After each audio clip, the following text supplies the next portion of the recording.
फक्त जयंती निमित्त एकंदरीत तुम्हाला त्यापुरती जे करायचंय ते करा, पण वर्षभर मग त्यांचा विसर नाही पडायला पाहिजे. वर्षभर त्यांचे विचार कसे अंमलात आणायला पाहिजेत. आणि आता खरं तर या देशाला वाचवण्याचं, संविधान वाचवण्याचं, ज्यांनी जातपात धर्म नष्ट करण्याचं त्या ठिकाणी वचन घेतलं, आज तीच लोक जर ह्या चौकटीत अडकून सत्ताधाऱ्यांना मदत करत असतील तर आपल्याला त्या ठिकाणी आत्मपरीक्षण करण्याची गरज. ताई, सामाजिक कार्यकर्त्या अंजली दमानिया यांनी नाशिकचे आयजी जे आहेत दत्ता कराळे यांचा व्हिडिओ ट्विट केलेला आहे, जो की खरात बाबा स्वरूपात आहे.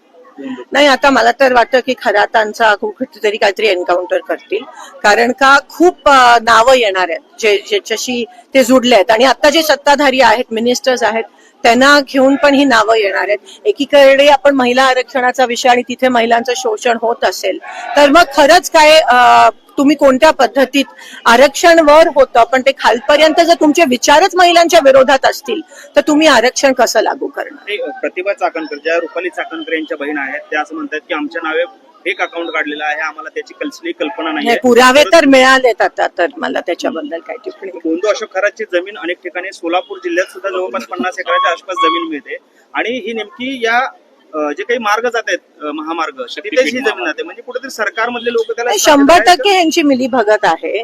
आणि अजूनही मला असं वाटतं काही त्यांना पुरावे बाहेर येणार आहेत, पण मी तुम्हाला सांगते त्याआधी त्यांचं काहीतरी हेच लोक करवतील अशी मी शंका व्यक्त करते. थँक्यू.